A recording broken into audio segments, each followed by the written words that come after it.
नमस्कार दोस्तों, आज हम बात करने वाले हैं एक बहुत ही महत्वपूर्ण विषय पर। राज्यसभा में हाल ही में एक सवाल पूछा गया था हमारे देश के सिक्योरिटी पर्सनल के इनकम टैक्स के बारे में। यह सवाल उठाया गया था आपकी सांसद स्वाति मालीवाल के द्वारा। इस सवाल को उठाया गया था, लेकिन यहाँ पर सरकार का जो जवाब है वो काफी दिलचस्प है।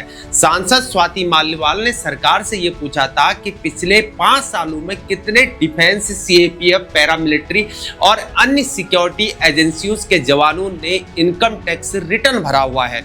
उन्होंने यह भी जानना चाहा था कि इनसे कितना टैक्स रेवेन्यू मिला हुआ है और क्या सरकार इनके लिए कोई विशेष टैक्स की पॉलिसी को बनाने पर विचार कर रही है।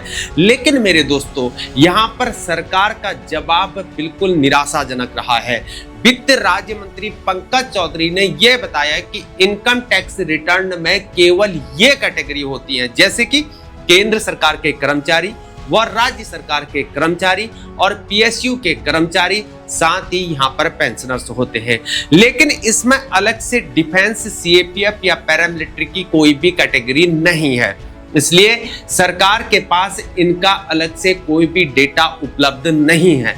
हालांकि सिक्योरिटी पर्सनल को यहाँ पर कई विशेष प्रकार की टैक्स की छूट मिलती है, जैसे कि यहाँ पर ग्रेजुएटी पर पूरी छूट मिलती है सेक्शन 10 क्लॉज 10 व कम्यूटेड पेंशन पर छूट मिलती है सेक्शन 10 क्लॉज 10 अल्फा, और गैलेंट्री अवार्ड्स होल्डर्स की पेंशन पर पूरी छूट मिलती है, जैसे कि परमवीर चक्र व महावीर चक्र और वीर चक्र विजेता। इसके अलावा शहीदों के परिवारों को मिलने वाली फैमिली पेंशन पर भी पूरी छूट मिलती है। वह रेजिमेंटल की जो फंड होती है उसके इनकम पर यहाँ पर छूट मिलती है, और अग्निपथ स्कीम में योगदान पर भी छूट मिला करती है। इसके अलावा सभी सामान्य छूट भी मिला करती है, जैसे कि 80C, 80D, 80E आदि। एक महत्वपूर्ण सवाल यह था कि हाल ही में मिली 12 लाख रुपए तक की टैक्स छूट के बाद भी कितने सिक्योरिटी पर्सनल को यहाँ पर टैक्स देना पड़ रहा है। लेकिन यहाँ भी सरकार ने यह कहा कि यहाँ पर अलग से कोई भी डेटा ना होने की वजह से यह जानकारी उपलब्ध नहीं है।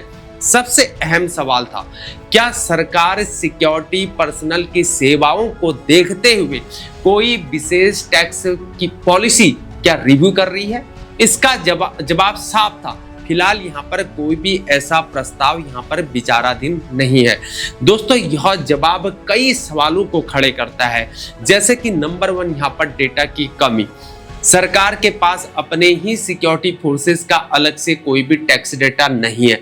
नंबर 2, पॉलिसी की यहाँ पर जरूरत है। देश की सुरक्षा में जान लगाने वाले जवानों के लिए यहाँ पर विशेष टैक्स पॉलिसी की मांग बढ़ रही है। नंबर 3, बेहतर ट्रैकिंग। सिक्योरिटी पर्सनल के टैक्स कंट्रीब्यूशन को ट्रैक करने की यहाँ पर जरूरत है। दोस्तों, यह मामला दिखाता है कि हमें अपने सिक्योरिटी पर्सनल के लिए यहाँ पर बेहतर टैक्स डेटा सिस्टम और संभावित पॉलिसी रिव्यू करने की जरूरत है। क्या आपको लगता है कि सिक्योरिटी फोर्सेस के लिए यहाँ पर विशेष टैक्स की छूट होनी चाहिए? कमेंट सेक्शन में अपनी राय को जरूर शेयर करें। मेरे दोस्तों, वीडियो अगर आपको अच्छी लगी है तो वीडियो को लाइक जरूर करें, वीडियो को शेयर करें और चैनल को सब्सक्राइब करना ना भूलें। बने रहे हमारे साथ, तब तक के लिए जय हिंद, भारत माता की जय।